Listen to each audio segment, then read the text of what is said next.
Thank you so much. It's so wonderful to be back on public television. It's now 10 years we've been creating public television programs. It's been a wonderful journey. I obviously support public television. It's a way to bring higher consciousness to our entire country, and I'm proud and pleased to be here. This is a program about changing your life. Not in the traditional way that we think of when we think about changing our lives. Usually that means changing your behaviors, retraining yourself, getting new habits, going out and trying them out and changing your life. This is about changing your thoughts, and then your life will change. Change your thoughts, change your life. It's the name of this program, it's the name of the book. It is something that I very strongly endorse, that we have within us the ability and the capacity, through the way that we use our minds and the way that we process things and events, to make our lives totally shift and change around. And I can tell you that it doesn't make any difference what age you are, whether you're a teenager watching this, or whether you're someone in your 60s, 70s, 80s, or anywhere along the way, you can make that change. And I'll tell you, it happened for me. 2 years ago, on the 10th of May, I turned 65, and the next day, on the 11th of May, I had a life-changing thing take place for me. I changed the way that I was thinking about who I am, about what kind of a man I am, about what kind of a person I intend to be for the rest of my life and where I'm going. And something began to resonate with me that I had to make a shift and make a change at the age of 65. I had a wonderful office, which was really a townhouse. It was filled with over 20,000 books. It was filled with clothing. It was filled with records of all kinds. It had pictures on the wall.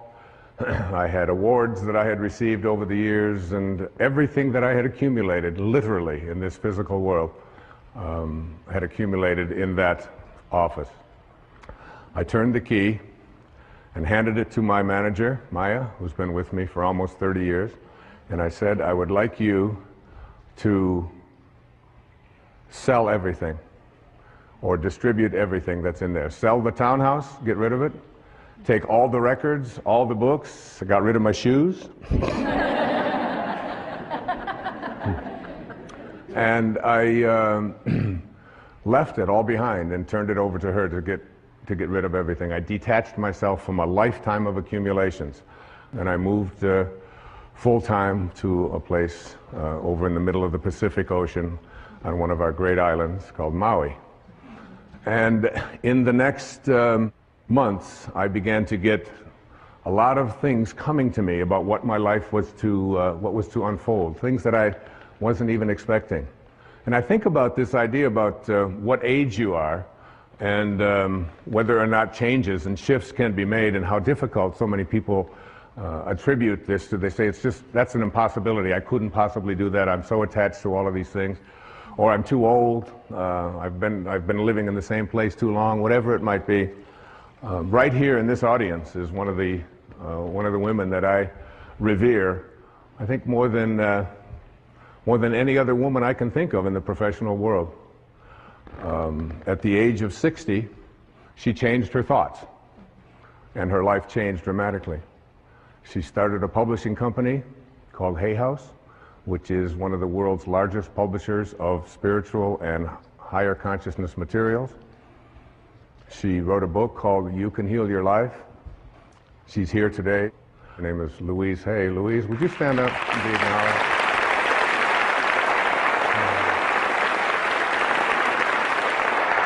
Thank you, sweetheart. Louise, with a great number of people from all over the world, just celebrated her 80th birthday. So,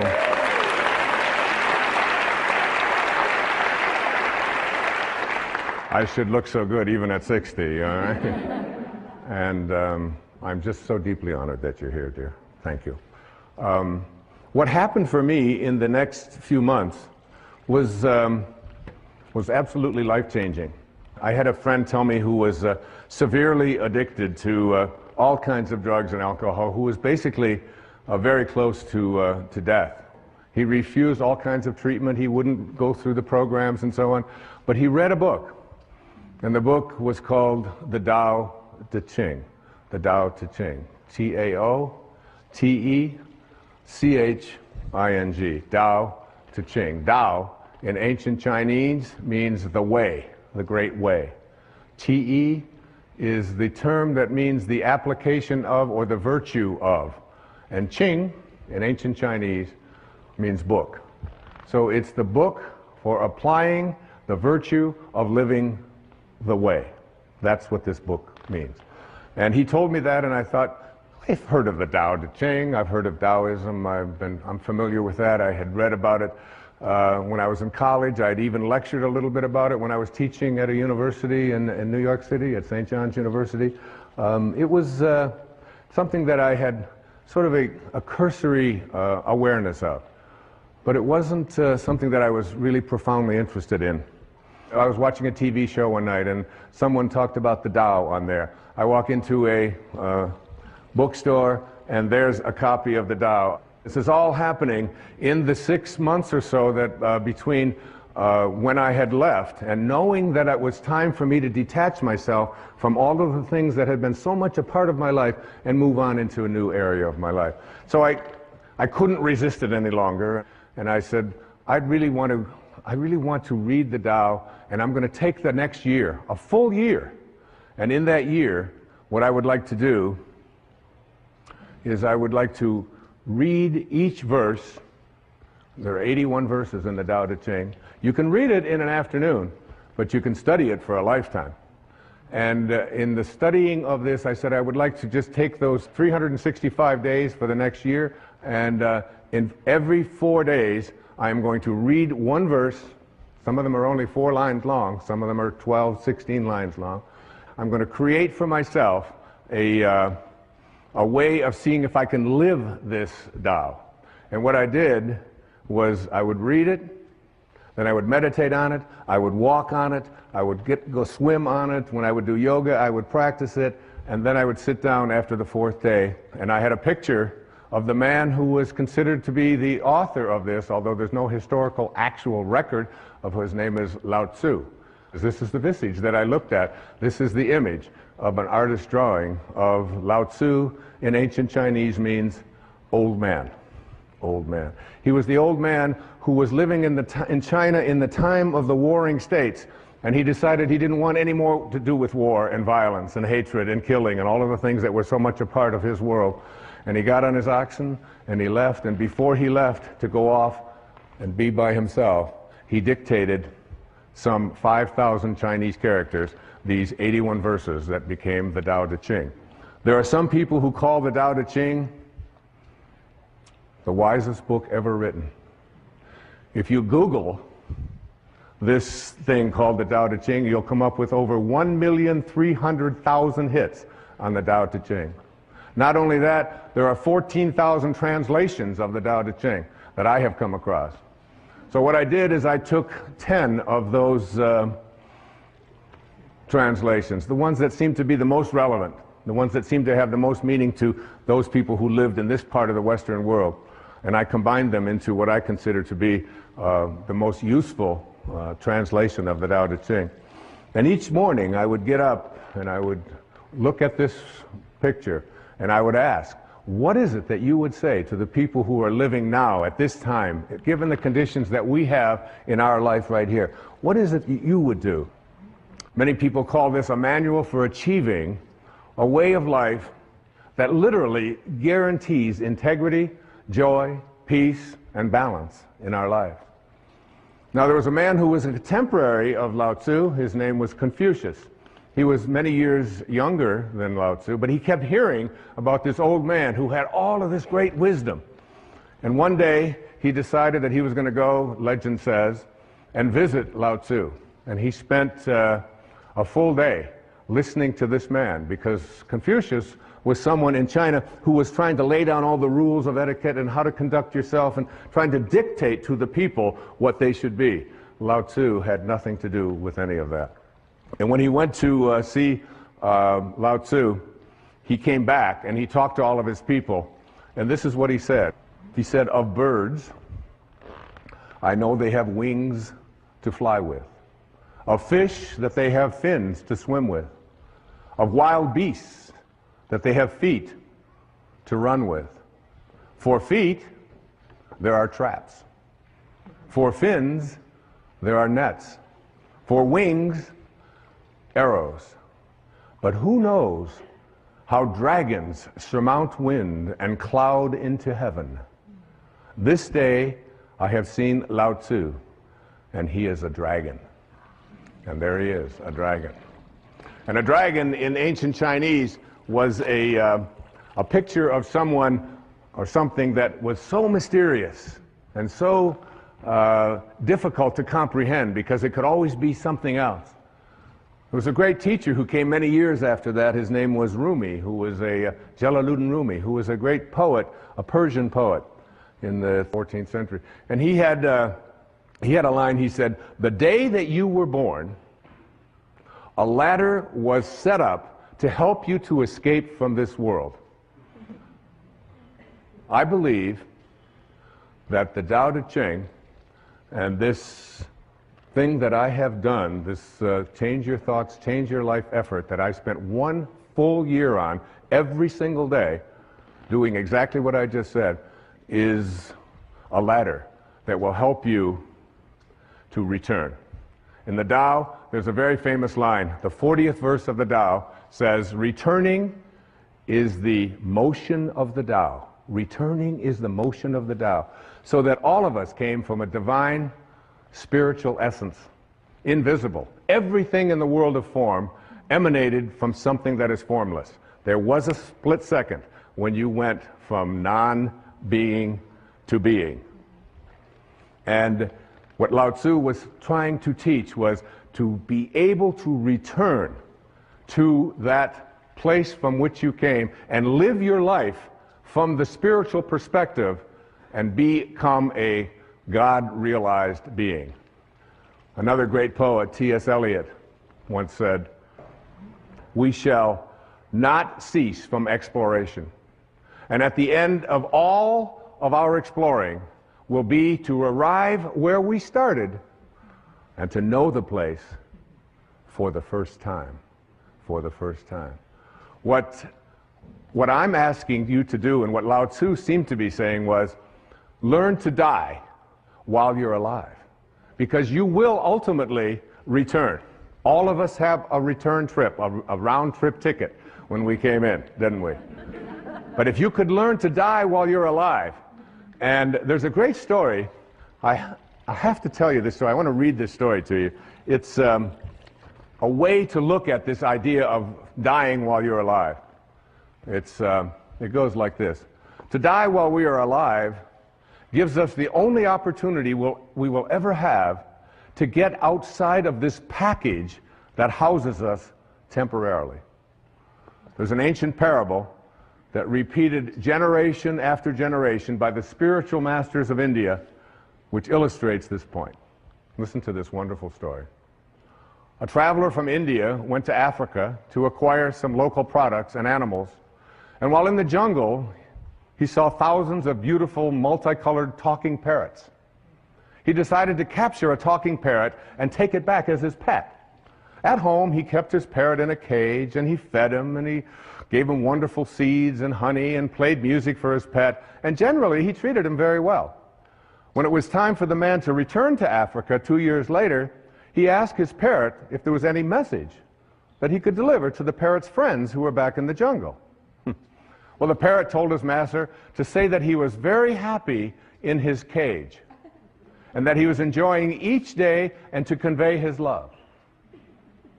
Well, when the traveler arrived back in Africa, he delivered the message to the parrots back in the jungle. Just as he finished his story, a parrot with tears welling up in his eyes fell over dead. The man was alarmed, and he decided that the parrot must have been very close to the parrot in the cage, and that this was probably the reason for the sadness and for his demise. When the traveler returned to India, he told his pet what had happened. As he finished his story, The pet parrot's eyes welled up with tears, and he kneeled over dead in his cage. The man was astounded, but he figured that his pet died from the despair of hearing of the death of his close friend back in the jungle. The trader opened up the cage and tossed the dead bird outside onto the trash heap. Immediately, the pet parrot flew up to a branch on the tree outside. The trader said to him, "So you're not dead after all. Why did you do that? You tricked me." And the parrot responded, "Because that bird back in Africa sent me a very important message." What was the message? The trader wanted to know. He told me that if you want to escape from your cage, you must die while you're alive. We must indeed die while we are alive in order to be able to look back at our waking consciousness and see ourselves trapped in our cage, which in our case is our body. And then we will see how unnecessary it is to remain caged. Isn't that a great story? I love that story. Yeah, you can applaud. What I encourage you to do is to create for yourself a sacred space. And in this sacred space, I would like you to place everything that has energy value to you. Photographs. I have this photograph that I looked at every day for 1 year and began to talk to after a while. It's a little weird, but you begin to get this idea. And those of you who wonder why I am wearing no shoes, I'd like you to know that where I live, you never walk into a sacred space with your shoes on. It would be considered dishonorable to do so. And to me, this stage, this setting, this beautiful place, and this beautiful symbol is a sacred, sacred space. I live without shoes. I heard it said once that if you wear shoes everywhere you go, the whole earth will feel like leather. And it's nice to feel what the earth feels like and to feel that naturalness. So in that sacred space, you will feel the energy of the photographs, of any mementos that you have, of pictures of your children, of drawings, of statues, of anything at all that you can think of. I have a beautiful sacred space, and it calls me. And as it calls me, when I go into that place that is so profoundly sacred to me, the most beautiful things begin to happen for me, particularly in the middle of the night when no one else is up, and I feel closest to God, and I feel closest to this beautiful old man who sent so many important messages to me through his Tao Te Ching and in my meditations to help me to create this program, Change Your Thoughts, Change Your Life, Living the Wisdom of the Tao. What I would like to do now is to look at some of the key thoughts that I would like you to think about and consider changing as you become a person who becomes more God-realized. That is, someone who has died but stayed alive and returned and went back on that return trip. The first of these thoughts to change is to change the idea that I can't trust in my own nature, to I trust in my own nature. Did it ever occur to you that you have a nature? That nature is so profound and is always calling you. You know it. No one else can know it. No one else can impose it on you. No one else can tell you what it is that you feel in here, that you know is why you're here and what you're doing here. There's no one else can explain that or explore that with you. You can't share it. Everything in the universe has a nature. Your dog has a nature. A crocodile has a nature. A duck has a nature. A crow has a nature. Everything has its nature. Everything has a dharma, including you. But what we've learned and we've grown up to believe is that I can't trust in that nature. My nature, to trust in your nature, to know that you came from a divine place of well-being and to trust in it. Listen to this, verse 38 of the Tao, a few lines. The great master follows his own nature and not the trappings of life. A truly good man is not aware of his goodness and is therefore good. Think about yourself. The first moment of life, the very first moment, that speck when you went from nowhere, N-O-W-H-E-R-E, to now here, N-O-W-H-E-R-E, from nowhere to now here. Same thing, just a little question of spacing, just a little different spacing, all right? So you went from nowhere, now you're in now here, and where do you think you're going? Nowhere. Right? Back to nowhere. Who out there watching, who in this audience isn't going back to nowhere? That's where we're all headed, back to nowhere. So in that split second, then you lived inside your mother's womb for 9 months. And in that 9-month period of time, you trusted your nature. You didn't have a sonogram and say, oh my God, I don't have a nose. This is very scary. What if it doesn't show up on time? Or you didn't do any of that. You trusted completely in your own nature, right? And so did your mother. There's very little that you can do, because what you were to become, everything that this physical body needed, was all handled in there. And also, beyond what was needed for your physical world, and what Lao Tzu called the world of the 10,000 things. The 10,000 things. There's 10 zillion things, obviously, in the physical world, but that's how he named it, the world of the 10,000 things. And in that world of the 10,000 things, everything returns back to its source.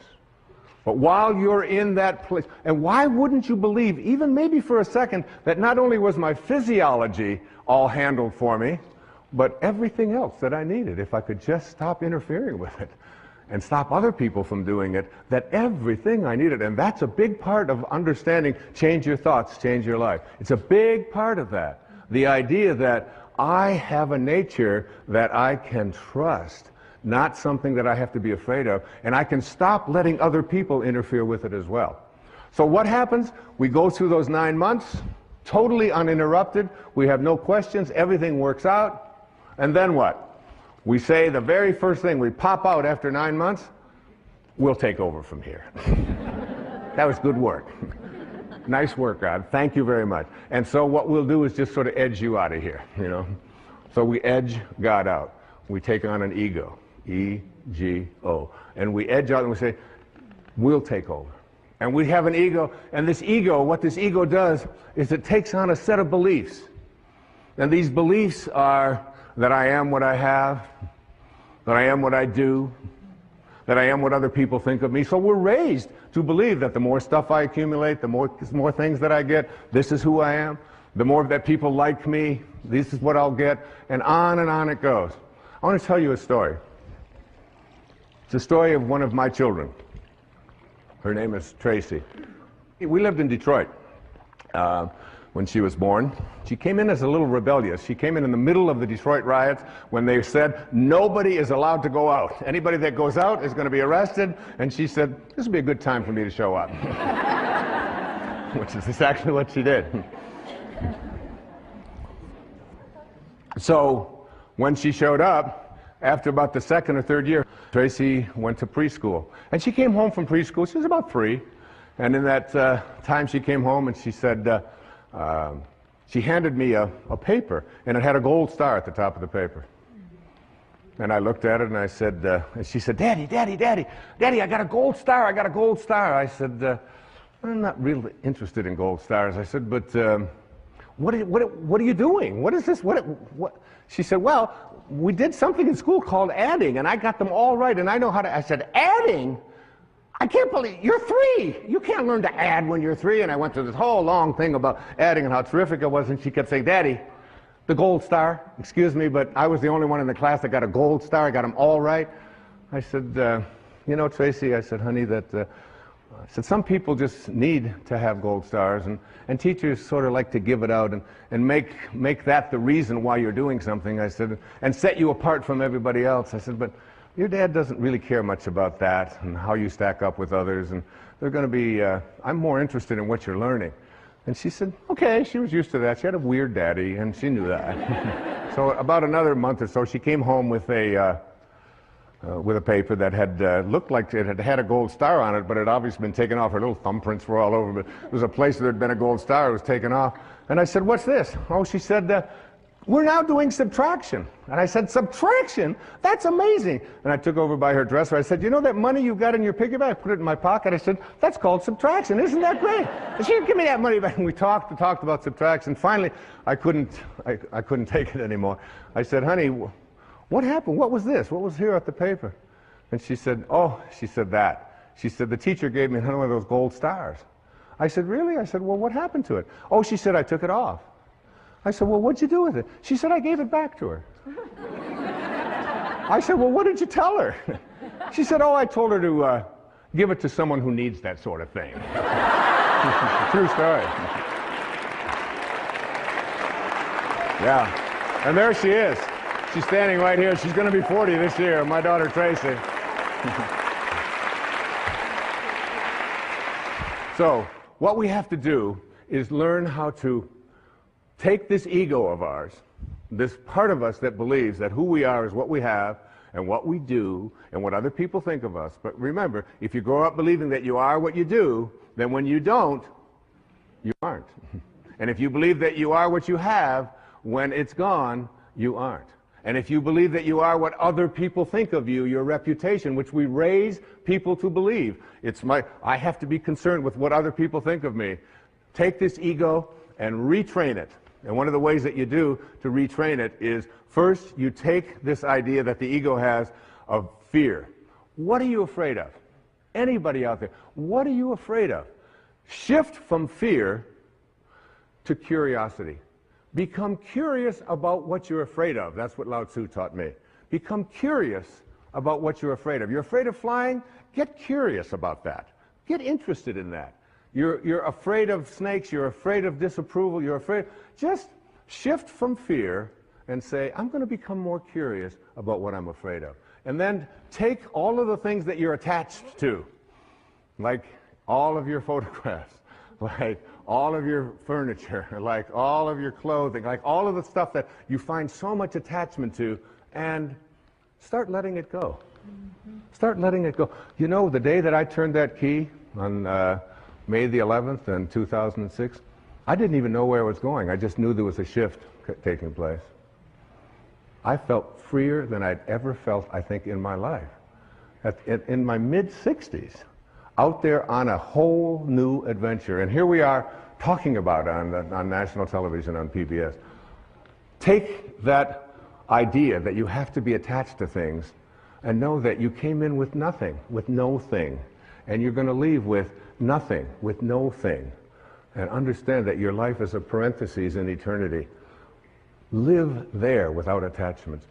And then take your need to be in control of yourself, of others, of the situation, and shift from control to trust. Begin to have a trust. Lao Tzu is profound about this. In each one of the 81 verses, it comes up about 60 times as you look at letting go and letting God, allowing yourself to trust in your nature, allowing yourself to no longer believe that everything has to be controlled by me, and that other people no longer have to be in control of me as well. Begin to trust. Just like you did for the first 9 months. You trusted. Your nose showed up. Your height showed up.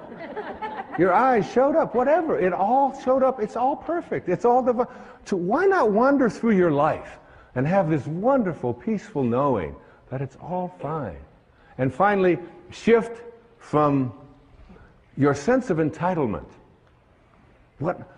Nobody can treat me that way. I'm entitled to have this. Well, I paid for that. I let go. I mean, that in 1 year, I let go of all of my entitlements. I don't feel I'm entitled to anything. I'm just here. Shift from entitlements to radical humility. Lao Tzu speaks about it so often. Stay humble. Stay low. The greatest leaders are the ones who do the least. The ones who stay back and just model and allow. And at the end of the day, in one of the verses of the Tao, it says, the people will say, we did it ourselves. We did it ourselves. In verse 49 of the Tao Te Ching, here's an exact quote. The sage is kind to the kind and kind to the unkind, because the nature of his being is kindness.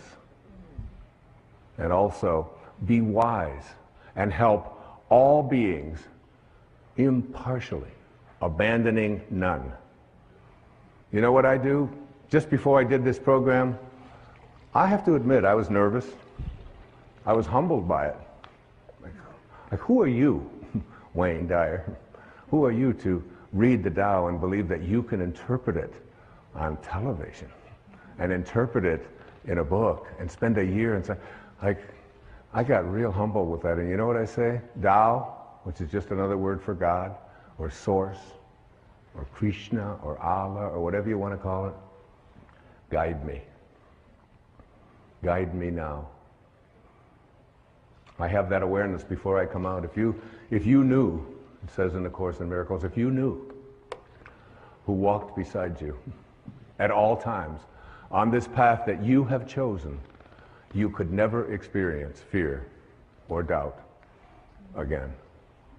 I remember Mother Teresa saying to a dear friend of mine who was asking what could he do to do something for her. His name was Pat McMahon. He was on KTR radio in Phoenix.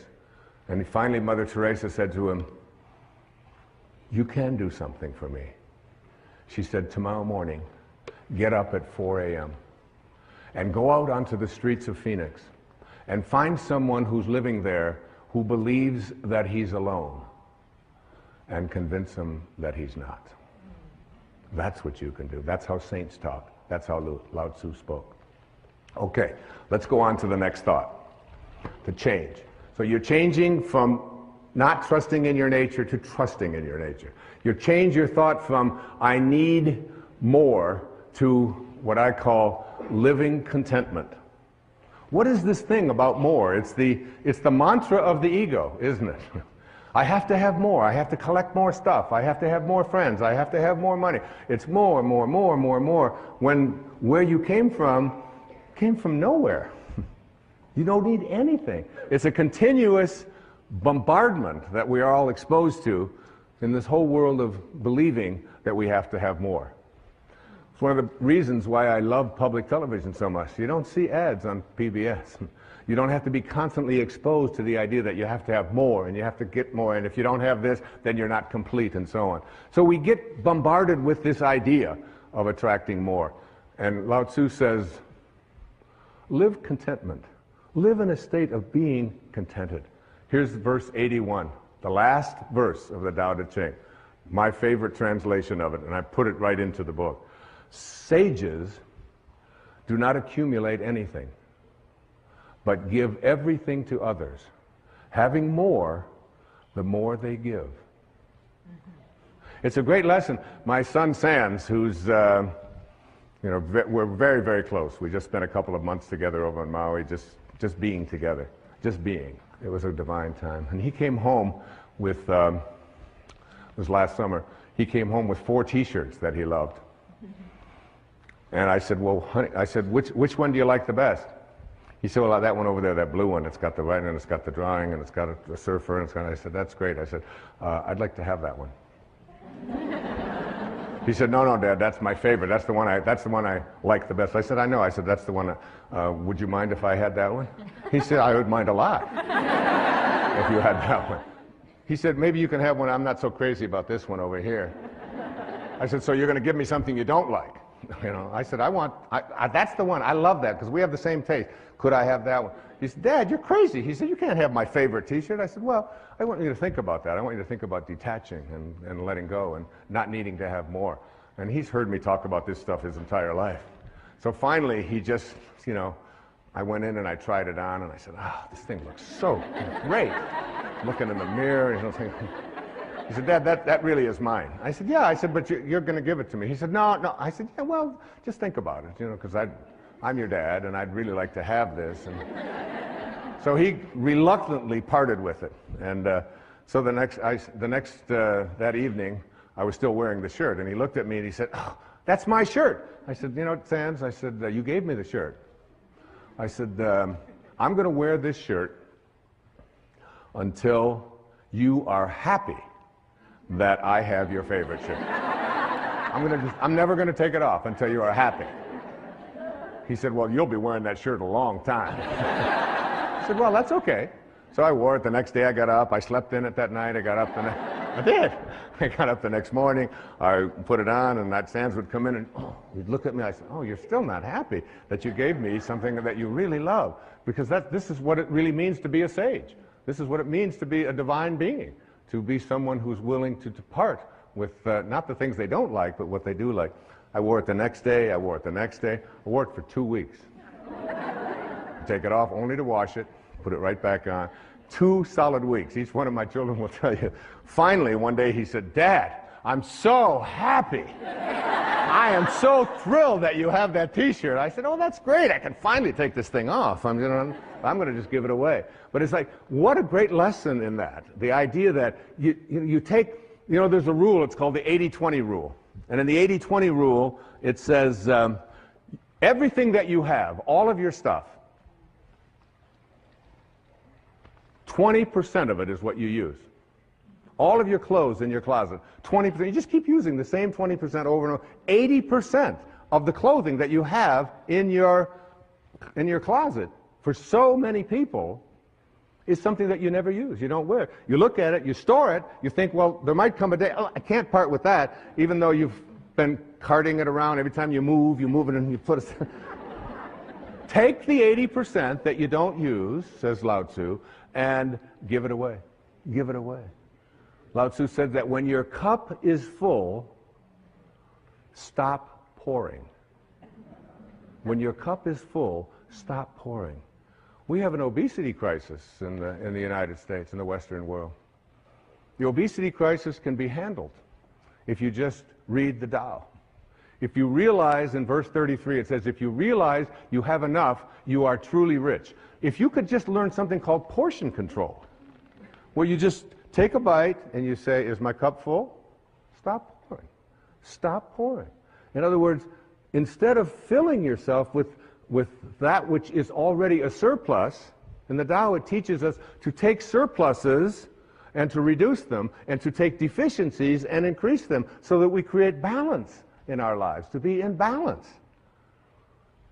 You can take the jewelry that you don't use. You can take the clothing, and then once you've given away the 80% that you don't use, take one of the things that you really like and practice giving that away. It's such a wonderful way. Listen to this poem.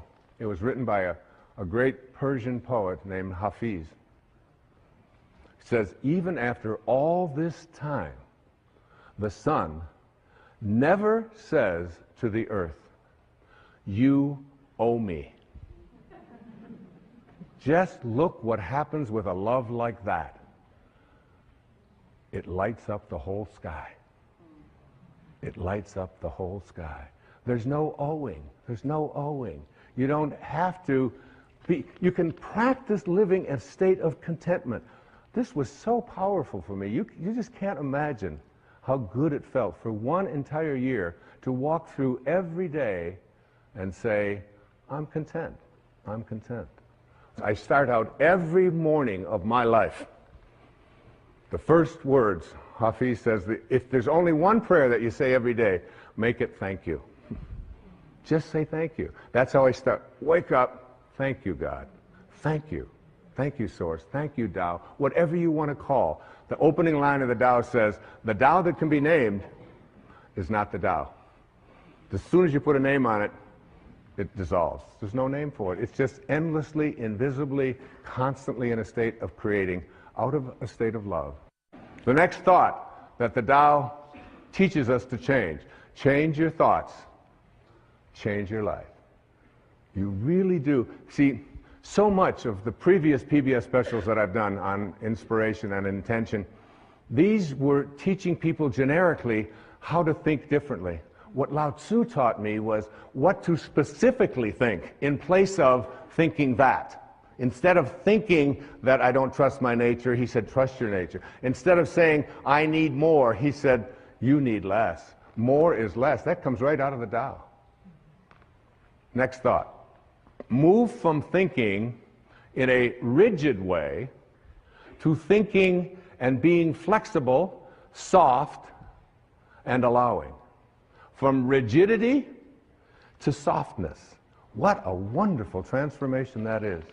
I was standing looking at, with my son Sands, and we were on Maui, and we were looking at water. As water was going against some rocks and some cliffs and so on. And in these pictures, in this moment, I said to my son, I said, which do you think is stronger? The water or the cliff? The water or the rocks? Which one do you think is more powerful and stronger? And he said, well, he said the rocks. Obviously, they're stronger and they're bigger and all. I said, water is very, very patient, isn't it? How much chance do those rocks have if they want to survive? I mean, what chance do they have? That would, and Lao Tzu is speaking to us about understanding our nature by examining how nature works and then making it apply to our thoughts. So that a soft thought, a thought that isn't a rigid thought, a thought that doesn't say you have to be this way or you have to be that way, a thought that is not stiff, a thought that water, there are so many references to water and what we can learn from water. You're 75% water. The planet is 75% water. We are water. The rest of us is just muscled water. It's all water. And water is soft. Water can enter anywhere. You get into a conflict with somebody else, and you picture yourself as water. You can enter with water in any place that there's an opening. If you can visualize yourself as a being who moves into the space of water, if you can see yourself that way, you can just enter into those places in the people that you love, in your children, in your spouse, in anyone at all, and enter there softly. Here's verse 8.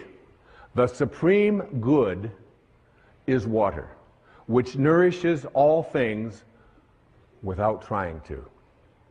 And verse 78, right smack out of the Tao. Nothing in the world is softer and weaker than water. But for attacking the hard, the unyielding, nothing can surpass it. There is nothing like it. Here it is. I asked when they designed this set, this beautiful set, and thank you designers for this, I asked if I could have water on the stage. They did it. They figured it out. There's Now, I'm going to try to get some of this water, okay? So you get down here and you just, I'm going to just scoop this up. And okay, now tighter you hold it, the less chance you have of doing anything with it, isn't it? How can I experience water? The way to experience water is to just get soft, just get unbending. And there it is. That's what water is. The minute I grasp it, the minute I try, and Lao Tzu is saying the same thing is true in everything in your life. The more you grasp, the more you try to hold on to it, the more you try to be rigid with it, the less control you have of it. The softer you are, the less rigid you are, the more flexible you are as a person, the more you can accomplish. And this is a great way to practice in parenting as well. And this idea that a rigid thought, how many times have you heard this idea that if I tell you something, I'm going to stay consistent with it. We have a set of rules, these are the rules, and we'll do it this way. In the Tao it says the more rules you make, the more rule breakers you create. It's true. The more rules you have in your house about how everything has to go. We had in our house, my wife would have a big jar of M&Ms. Peanuts, you know, all these different multicolored ones, and the kids in our house, because we didn't feed them sugar and we didn't give them sodas and stuff like that, so they were just more like a decoration. Every once in a while, someone would take them. They'd hardly ever be replaced. Now, when we had kids come over to our house who weren't ever allowed to have such horrible things, you should have seen their behavior. You know, they would scoop them up, they'd be putting them in their pockets, and they'd get their purses, and they'd open it up, and, you know, the whole thing would be empty. I'd say, well, what are you doing?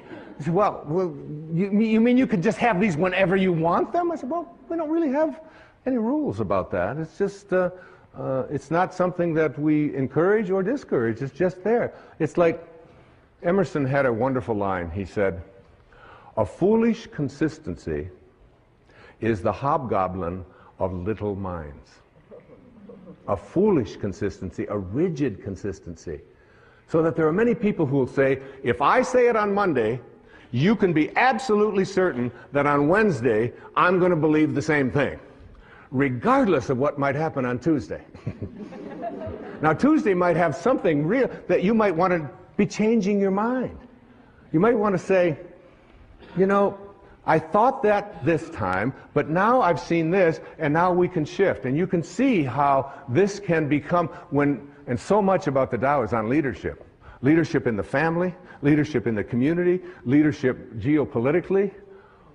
Less rigidity, more openness, more willingness to listen and say, I changed my mind. Because a foolish consistency is the hobgoblin of little minds. And what I believed on Wednesday has changed because of what happened on Tuesday. Now, another important thing to say to your children, to your friends, to your lover, to your spouses, to whomever, to the people you work with, words that we're so terrified to say, but which give us a sense of living with the Tao. I don't know. I don't know. I'll look it up. Say it. I don't know. Doesn't hurt. Say it again. I don't know. Isn't it fearful? I mean, so many people, and it's like very freeing, because my kids ask me something, and I say, I don't know. They say, Dad, you know everything. You know everything. I say, well, I don't know that, and I'll look it up, or we'll try to find an answer to that, but I don't quite know. I know that even, you know, I spent 20 years running, and I ran every day for 20 years, for 22 years, without missing a day. 8 miles. Never missed a day. That's rigid. All right? Some call that obsessive. But you brush your teeth every day, I used to say, and you don't call that obsessive. And you go to the bathroom every day, and you don't say, well, he's obsessively doing that again today. You don't do that. But anyway, what I learned is that even in the world of exercise, there are certain things that are built in to make us rigid, to make us stiff, to make us hard. And we lift, and we run, and we kick, and this is what we call working out. There's another kind of working out that is ancient. It goes back to the time of Lao Tzu and before, which is called yoga. And yoga means union. It means union with your source. And when you do yoga, you can stay in the same place. You can do the equivalent of 8 miles. When I used to run 8 miles, I had to run 4 miles that way, turn around, 4 miles back. And I'd be sweating. Now I can do yoga, and I can just stand in one place. And in 90 minutes, by being supple, by making myself stretch, by not being hard and rigid, I can get that out there. I can get that leg up. I can do these kinds of things. And 90 minutes later, it's like I'm totally sweating, and I feel so different. I used to, when I would go out at night to eat or something, after running so many miles, running marathons and doing those things, I'd go to get up, and it would be, okay, it's going to take a little while, right? Because everything was so, that doesn't happen anymore, because I've given up hard. I've given up being rigid and substituted it for being supple, for being flexible, for living a life in which I don't have to always be so fierce. Listen to this verse of the Tao Te Ching. It's one of my all-time favorites, verse number 76. A man is born gentle and weak. At his death, he becomes hard and stiff. All things, including the grass and the trees, are soft and pliable in life, dry and brittle in death. Stiffness is thus a companion in death. Flexibility is a companion in life. And it's not just for how you exercise, it's how you think. How you think. In front of my place on Maui, there is a beautiful set of 11 or 12 palm trees. And these are like 30, 40, 50 feet tall. They've been there for, I don't know how long, decades. And when the winds come and when the storms come, the storms will blow them over. There they are, watch. And they're just these amazing elastic things. I learned so much from these things. I go out there, when I wrote the essay in the book on the verse 73, I just went out there with the palm trees, and I would just commune with these palm trees, and they go all the way up, and then they come all the way back. That's a symbol for how we need to think in our own lives. In verse 73 it says, "It is heaven's way to conquer without striving. It does not ask, yet it is supplied with all that it needs. It does not hurry, yet it completes everything on time." One of my favorite lines from the Tao, one of my favorite beliefs from the Tao is this, that you're doing nothing.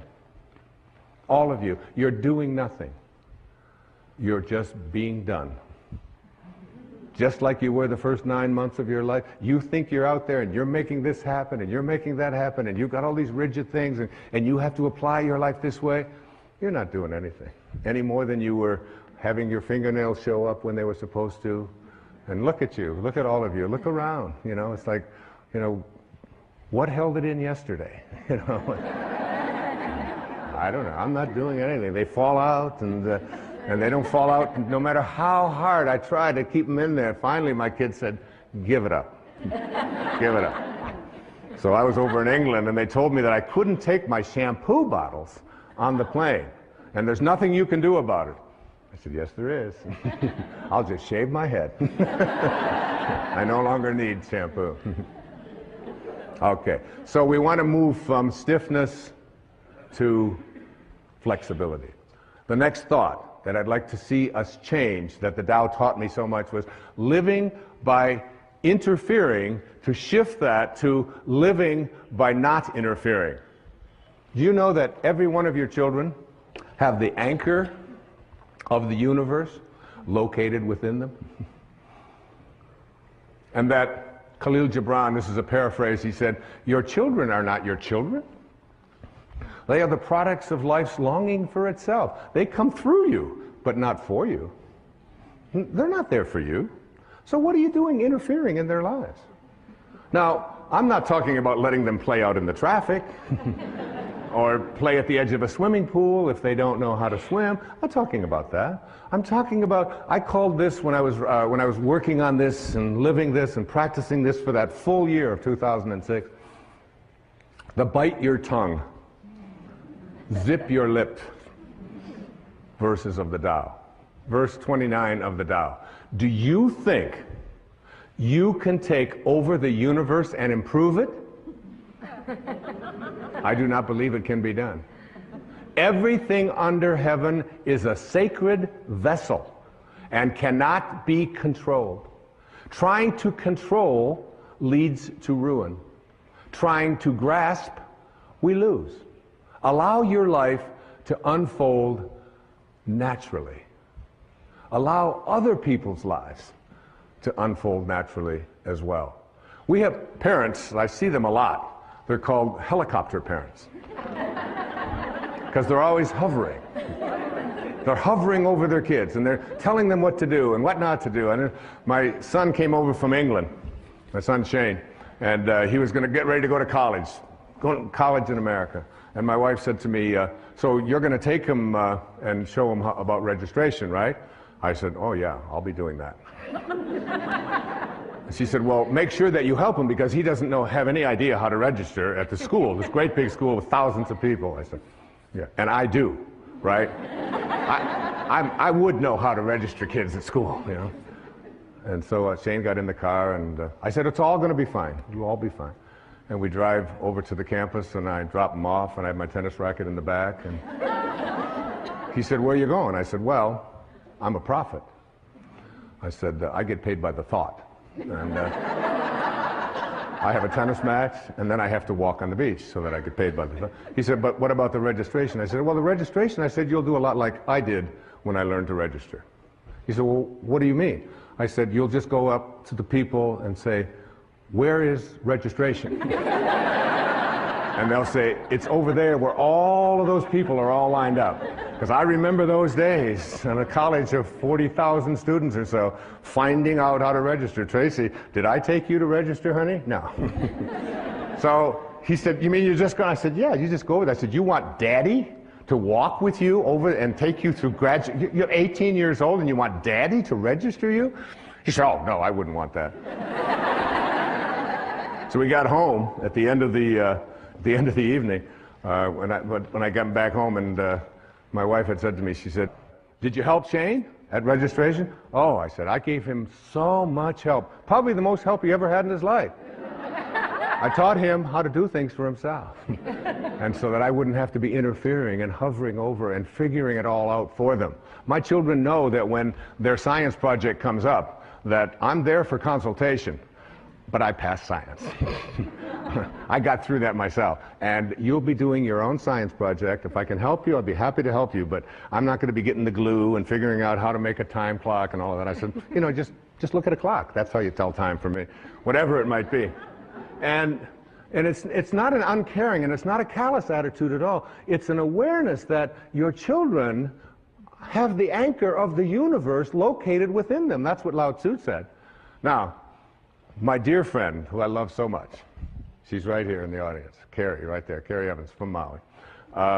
She has two beautiful little daughters. And she asked me if I would watch them one afternoon when my grandson, Carter, was visiting. I said, I'd be happy to watch them. She said, but you don't understand. I mean, they're gonna do this and they're gonna do that. I said, you just go off, and she was studying for an exam. I said, you go study, do whatever you have to do. I can handle 3 little kids out at the swimming pool for 3 or 4 hours. I can handle that. So she went off, very nervous, gave me lists, told me what to do, what they might say, what they might not say. And then if she says, now if Kylie says this, you tell Kylie, and if Kamiley says it was Kylie, Kamiley, and Carter. All right? So they go out there, and right here, there's a little pool over here, a little swimming pool. And I watch them over in the swimming pool, and Kylie takes the water and splashes my grandson, Carter, and splashes Kamiley, and Kamiley comes over to me and runs over within 2 minutes. Says, Kylie splashed me. Well, of course, I'm working on the Tao. Non-interference. And I said, splashing, honey, is in the way of things. When you're near water, splashing will take place. She said, yeah, but she splashed me. I said, you'll probably work this out. This will all be fine. And she stood there for the longest time with her little lip and so on, and finally she realized she wasn't getting anywhere with me. She went back. Before you know it, one of them had taken, now Kylie and Kamiley are teaming up against Carter. And they pushed him under or whatever. Now one of them is 5, and one of them is 4, and one of them is 7 or 8. And Carter comes running over as fast as he can, runs over. He calls me Bampa. I'm Grandpa. Bampa. Bampa, Bampa, Miley pushed me under the water. I said, Carter, I'm a Taoist master.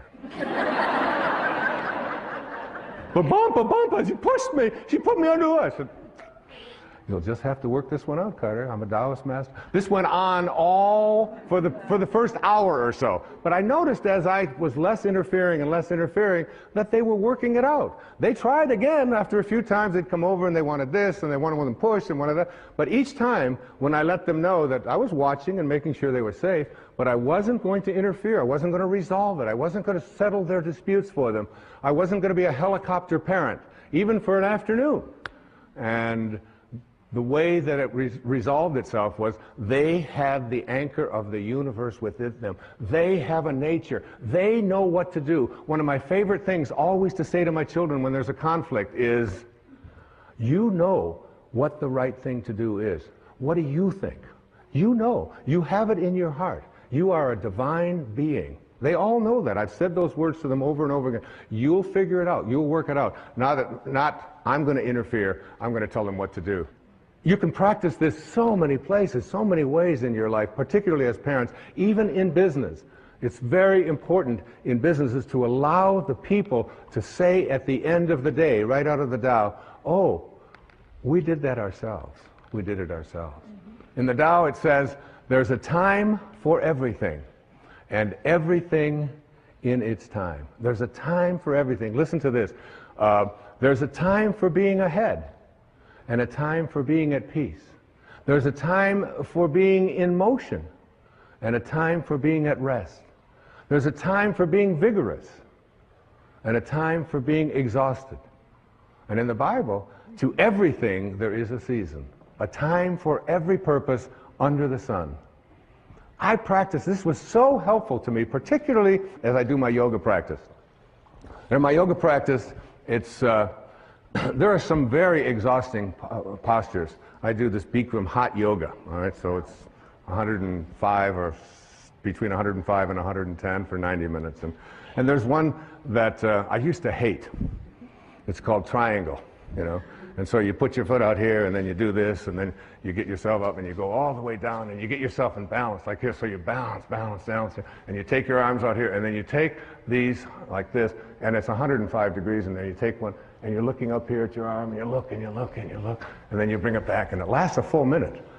And I used to just wait for that minute to be over. Oh my God, when are they going to bring me out of this posture? It was so exhausting.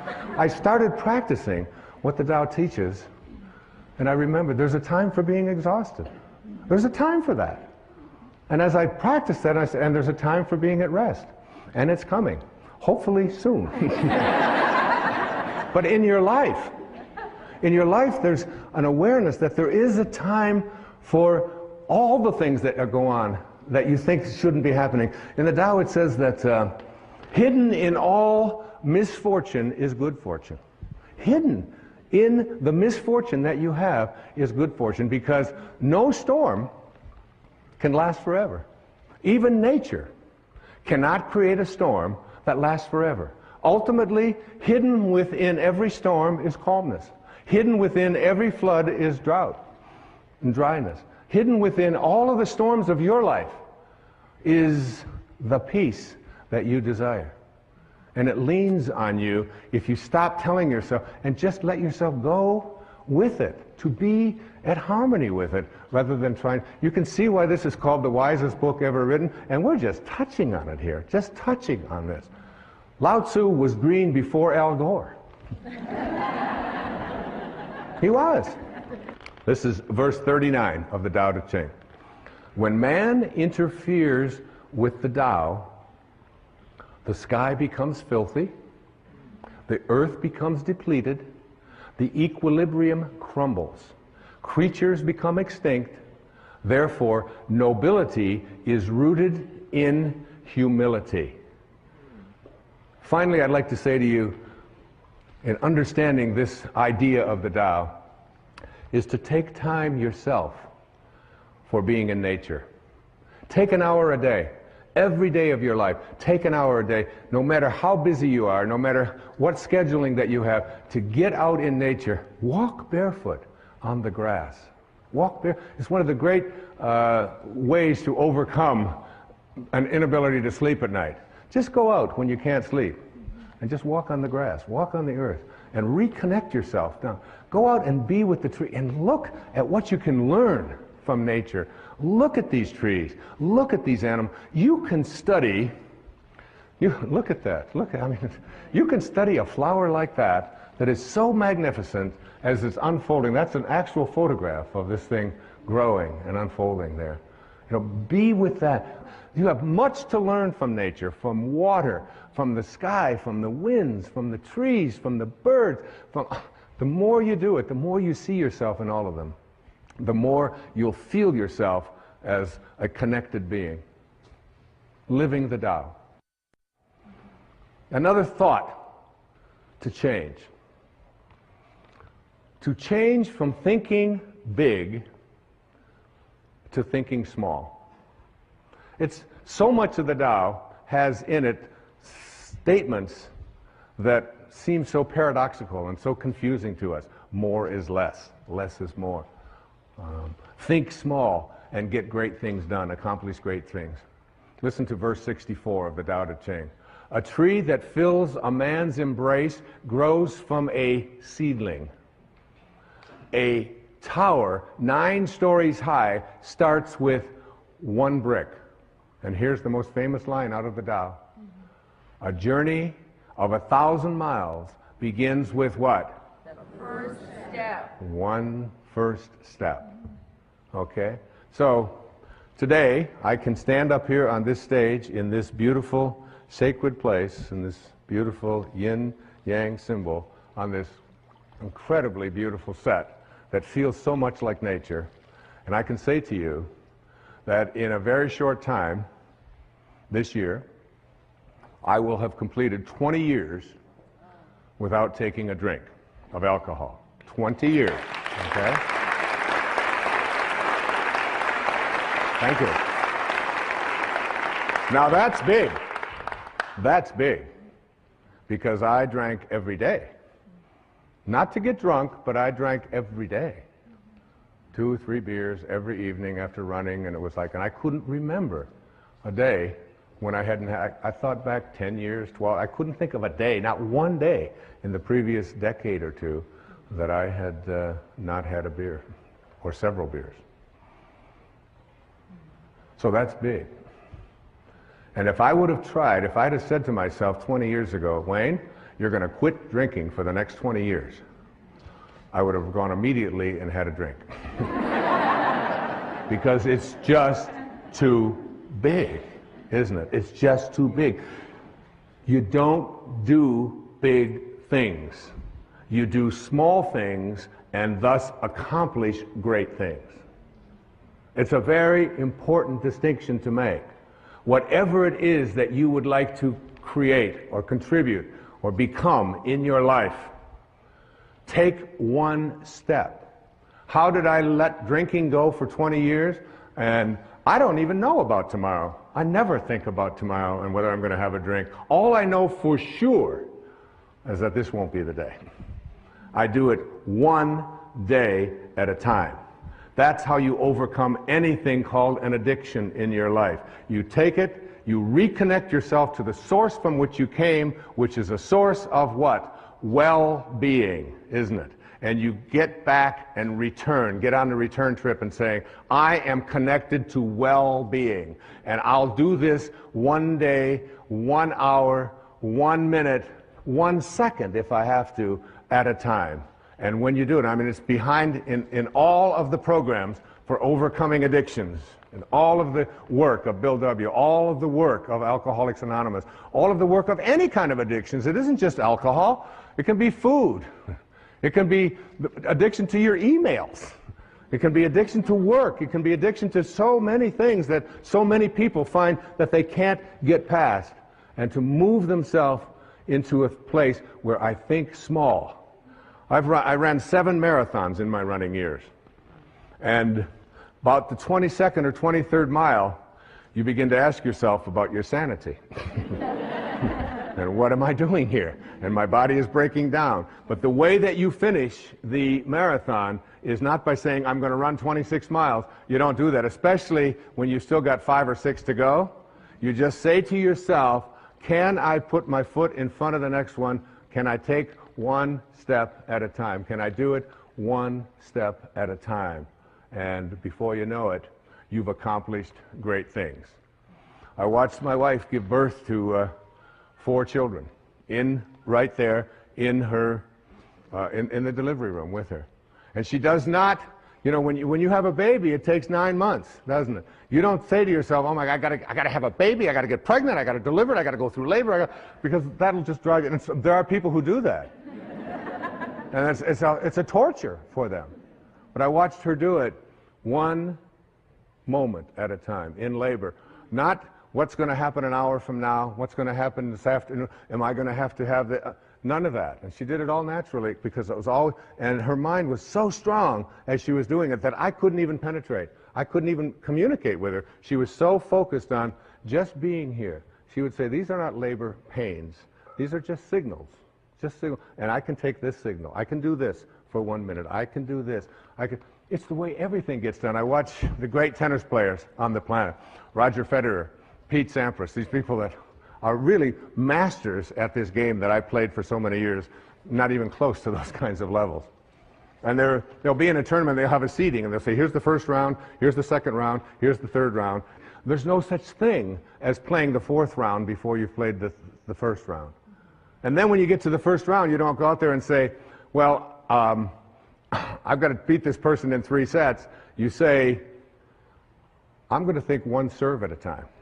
I'm going to think 1 point at a time. And every great athlete, I don't care who they are, they will always say, I can't think out there in big ways. I can only think small. Thinking small is what gets great things done.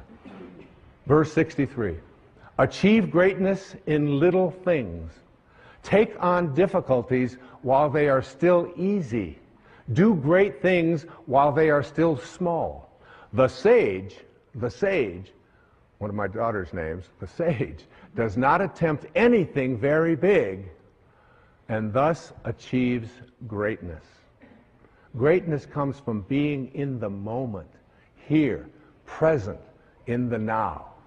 The sage confronts difficulties but never experiences them. This is the idea of thinking small.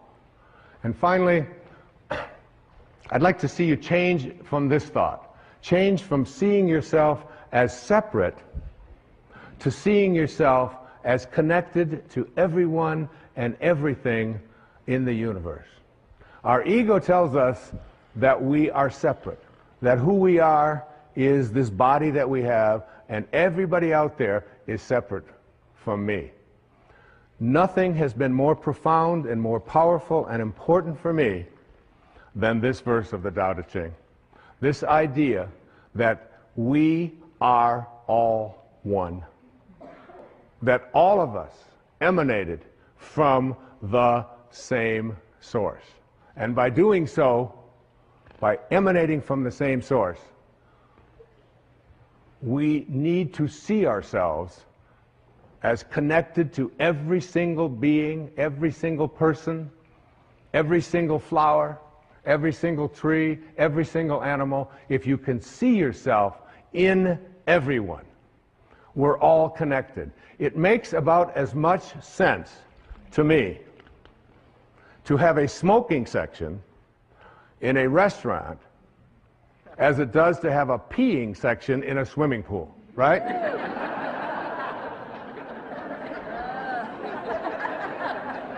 Oh, no, kids, no, don't pee over here. We pee over here. Does that make any sense? The Native Americans, one of my favorite quotes, I've used it many, many times. The Native Americans would say, no tree has branches so foolish as to fight among themselves.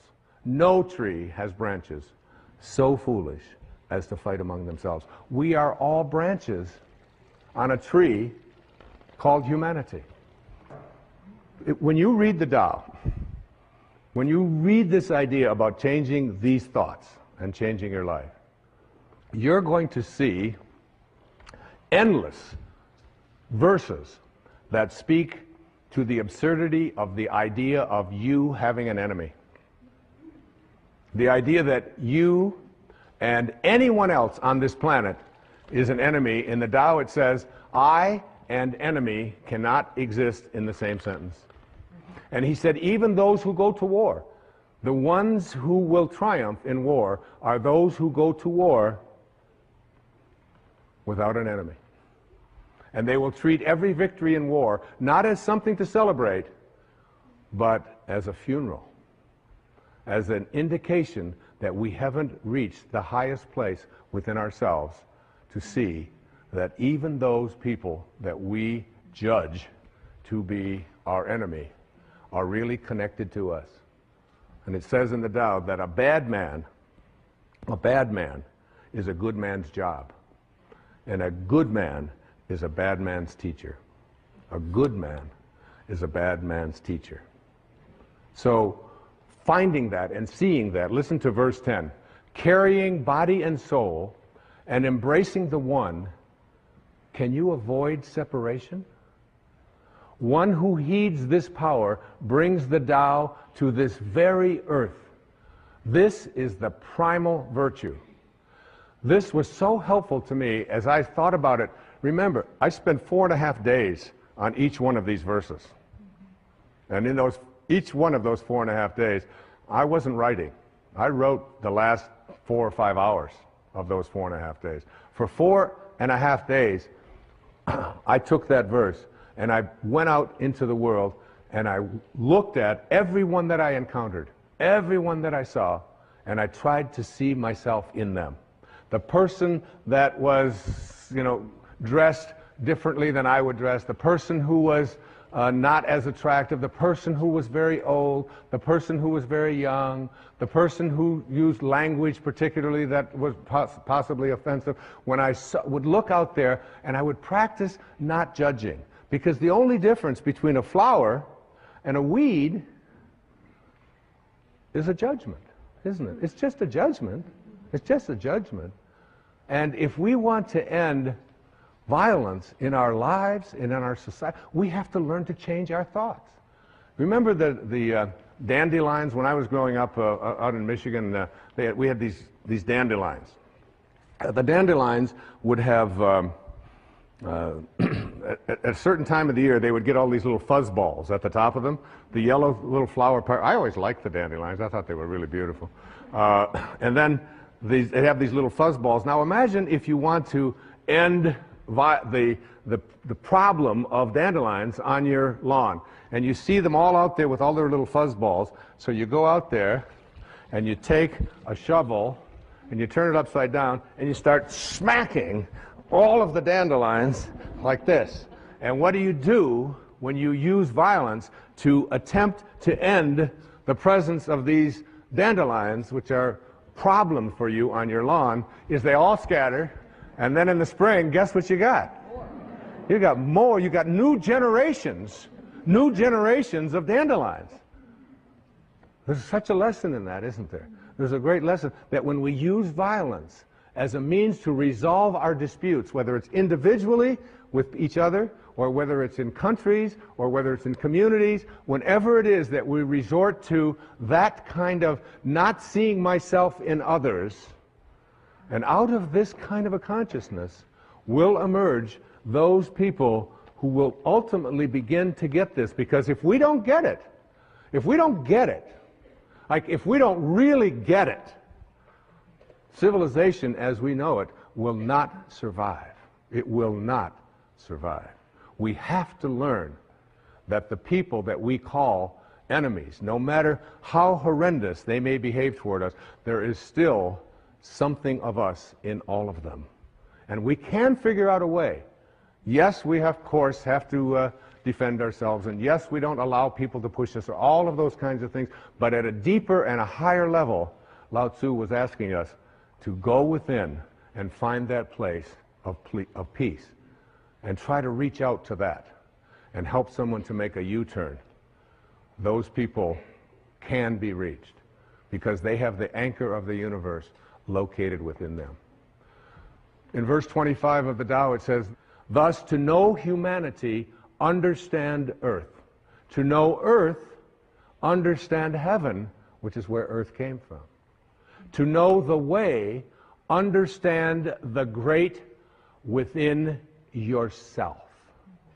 Within yourself. Look within and see it.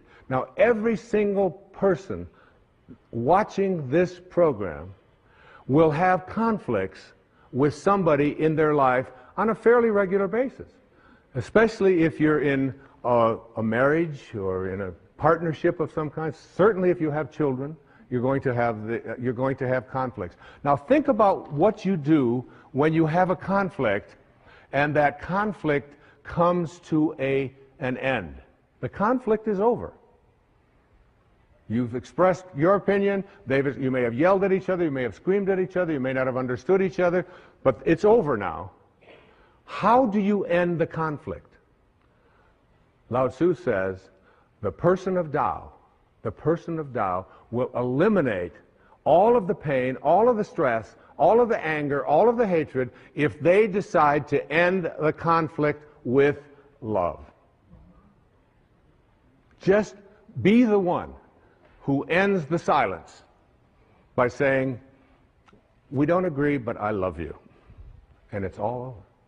You have moved a person from staying in the world of the 10,000 things into the world of God, into the world of Source, because the Source has no violence in it. It creates endless numbers of flowers and beings and creations without using any force at all. There's no force there.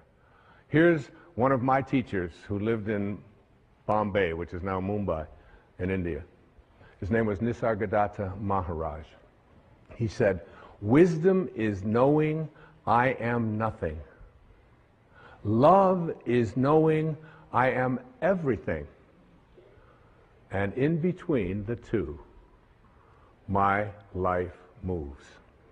In between the two. The ability to take a conflict and to end it with love is one of the most powerful things that you can do. It has been a great lesson for me. When we have a conflict, what we do is I will be the person that will pick up that phone. You can be certain of it. I will end that conflict with love. And guess what that does to the conflict? It's over. It's over.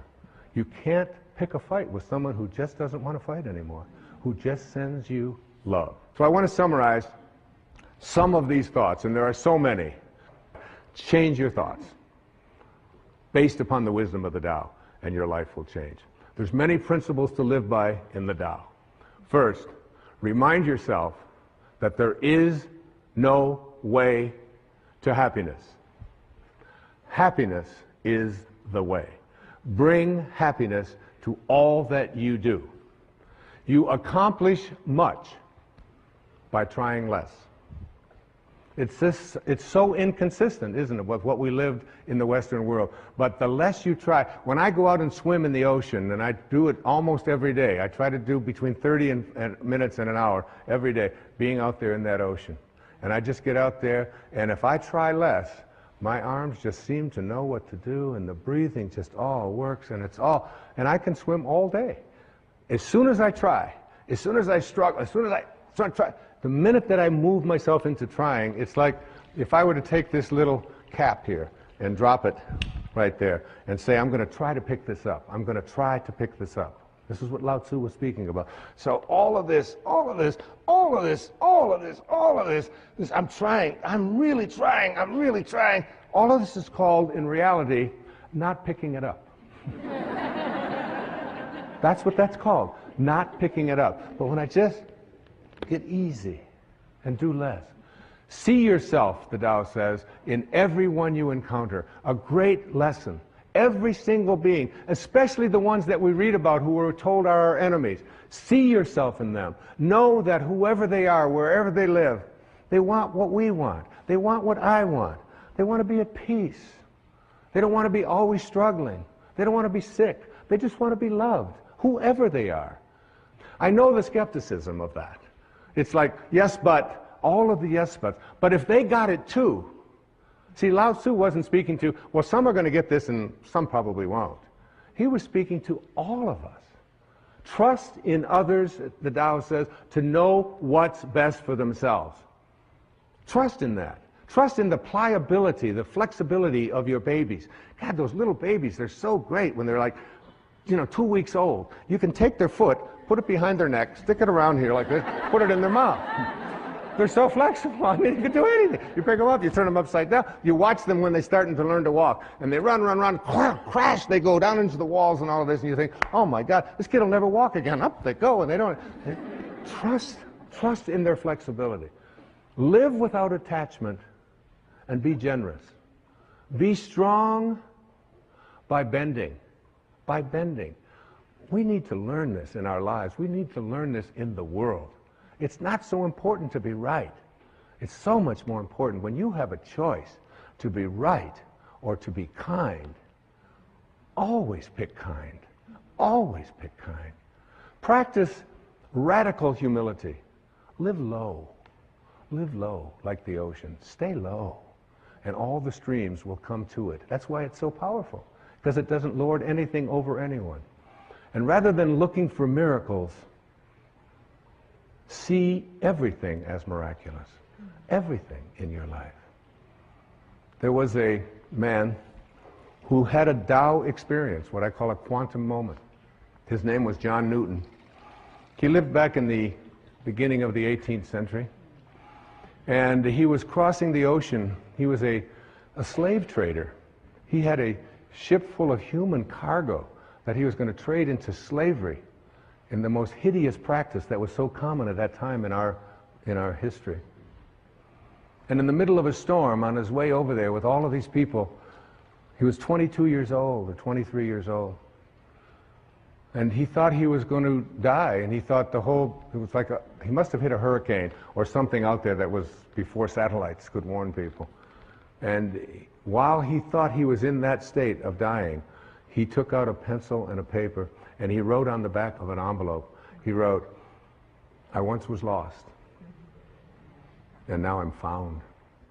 And it was grace. It was grace that taught my heart to feel. It was grace that brought me home. And when the storm was over, he had a moment. He reconnected to his source. Anybody out there can reconnect to the source, to the Tao, and become a being of Tao. Remember, it's a return trip. And you can make that return trip while you're alive. Remember the parrot. He knows much more than we did. And he returned back to Africa, and he released the slaves, it is said. And for the next 55 years of his life,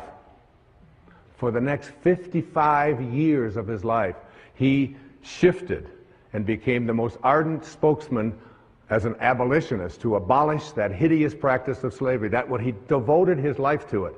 A former slave, it's like going from Saul to Paul, you know, from being a person who crucifies and murders Christians to being the author of a big portion of the New Testament as St. Paul. In a moment, it's possible for any of us. I close this beautiful presentation on the Tao, Cecilia, with a poem that was written by a woman. Her name is Naomi Long Madgett. She's from Detroit, went to Wayne State University. She was named the Poet Laureate of Detroit, an acclaimed African-American poet. Listen to these words. It sums up all that I've been saying. I wouldn't coax the plant if I were you. Such watchful nurturing may do it harm. Let the soil rest from so much digging, and wait until it's dry before you water it. The leaf's inclined to find its own direction. Give it a chance to seek the sunlight for itself. Much growth is stunted by too careful prodding, too eager tenderness. The things we love, we have to learn to leave alone. Thank you.